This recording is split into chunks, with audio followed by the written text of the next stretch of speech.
Quatrième dimanche du temps de Carême. Réjouis-toi, Jérusalem, vous tous qui l'aimez, rassemblez-vous, jubilez de joie, vous qui étiez dans la tristesse, alors vous exulterez, vous serez rassasiés de consolation. Première lecture, lecture du livre de Josué, chapitre 5, versets 9 à 12, psaume 33, goûtez et voyez comme est bon le Seigneur. Deuxième lecture, deuxième lettre de saint Paul, apôtre aux Corinthiens, chapitre 5, versets 17 à 21. Évangile de Jésus-Christ selon saint Luc, chapitre 15, versets 1 à 3 et 11 à 32. C'est l'évangile du Père miséricordieux.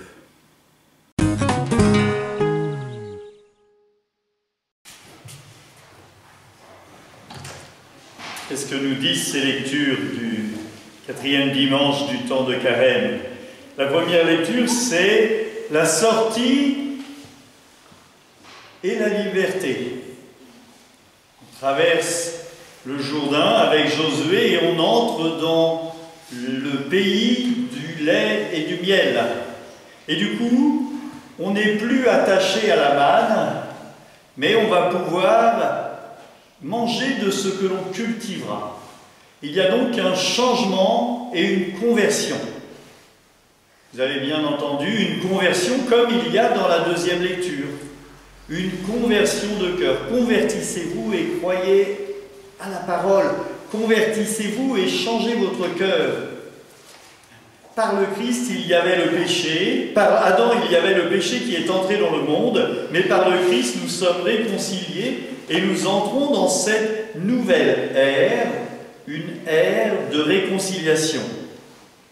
Il y avait, avec l'Ancien Testament et la Mecque, celui qui m'a fait quelque chose, je me vengerai 70 fois 7 fois. Puis il y a eu avec Moïse, œil pour œil, dent pour dent, et le Christ qui nous invite à pardonner 70 fois. 70 fois 7 fois.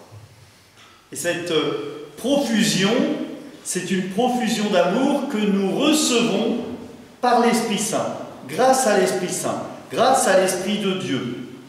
Alors, cette parabole que nous propose le Christ, elle nous parle du Père. Alors, qui est le Père? Pour nous, ça nous paraît évident. Ce n'est pas le Père de famille, quoique le Père de famille est miséricordieux aussi. Mais dans le cas présent, il s'agit de Dieu et de la miséricorde de Dieu. Le plus jeune fils, eh bien, il a refusé de rester avec le Père, et en clair, il a tué le Père, puisqu'il a voulu son héritage. On touche l'héritage à la mort du Père, ou à la mort de quelqu'un.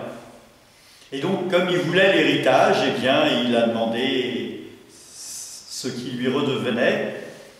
Et le Père a partagé en deux. Vous savez ce que c'est qu'un partage? Un pour toi, un pour toi, un pour toi, un pour toi, un pour toi, équitablement, en bon Père. Et donc les deux enfants ont eu leur part. Tout cela pour rappeler qu'à la fin, le fils aîné dit « c'est injuste, moi je n'ai jamais rien eu ». Ben si, il a tout eu, comme le plus jeune, sauf que lui, il est resté auprès du Père. Ça nous pose déjà une question à nous. Nous qui avons été baptisés enfants, nous avons passé des années à essayer de nous réconcilier, à essayer de faire les choses comme l'Église nous le demande, comme le Christ nous le demande, etc. Et puis un jour, on voit arriver quelqu'un qui sort de nulle part et qui dit « je veux être baptisé » et il va recevoir la même chose que moi. C'est pas juste. Moi, ça fait 65 ans que je m'acharne à essayer d'avoir une vie droite. Lui, il aura pu avoir une vie dissolue. Et vient, il reçoit le même baptême que moi j'ai reçu. Ben, c'est juste, parce que Dieu ne compte pas comme nous. Mais parfois, on entend ça. Hein, oui, oui, nous, on a fait des efforts. Eh oui, oui, on a fait des efforts, mais c'est notre mission d'annoncer la bonne nouvelle d'être témoin de l'amour de Dieu. Et alors on voit ce jeune homme qui va dilapider l'argent et qui se dit « je vais retourner chez mon père pour avoir l'amour, l'affection, la nourriture. Père, je ne suis plus digne d'être appelé ton fils. » Sauf que le père, lui, il veut rester un vrai père et il accueille dignement. Et oui, parce que les parents, ils accueillent dignement.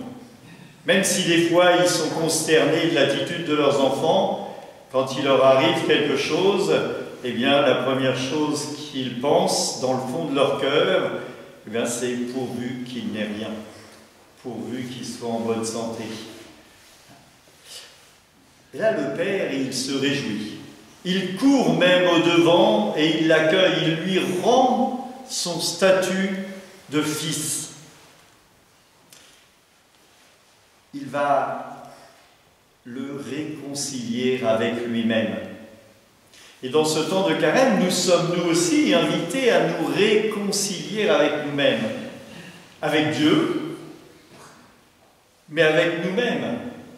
Comment est-ce que je peux me réconcilier avec Dieu si je ne fais pas la paix dans mon cœur?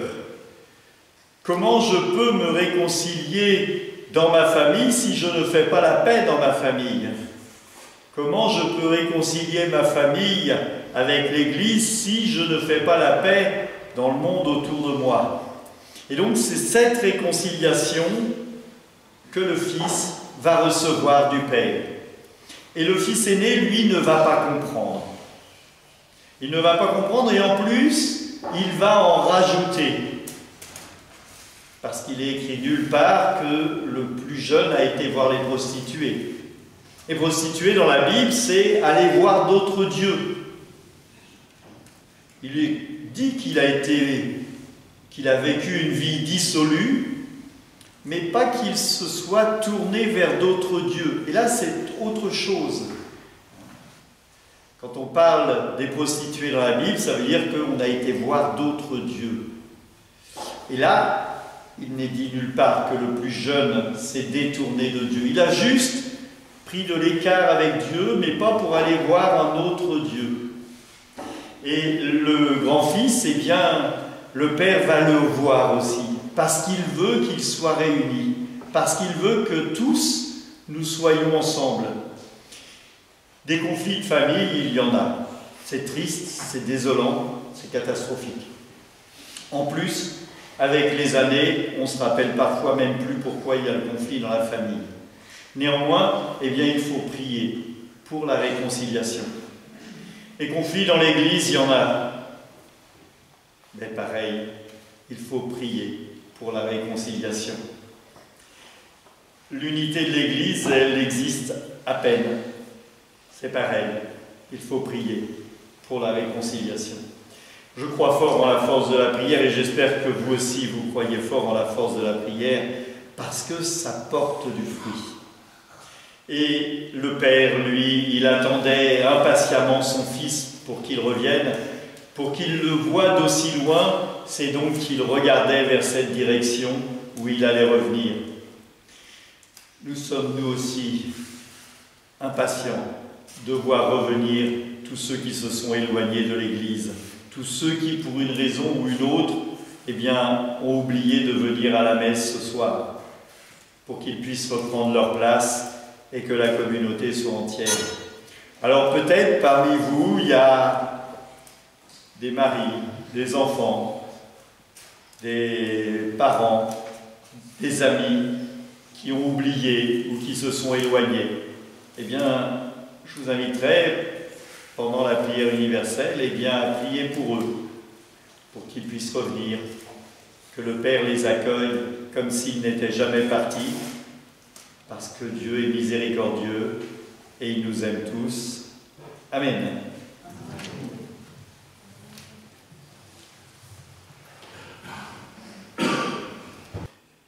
Protège, Seigneur, ceux qui te supplient, soutiens les faibles, fais revivre sans cesse par ta lumière ceux qui marchent dans les ténèbres de la mort, et accorde à ceux que ton amour a délivrés de tout mal de parvenir au bien suprême par le Christ notre Seigneur. Amen. Que Dieu Tout-Puissant vous bénisse tous, le Père, le Fils et le Saint-Esprit.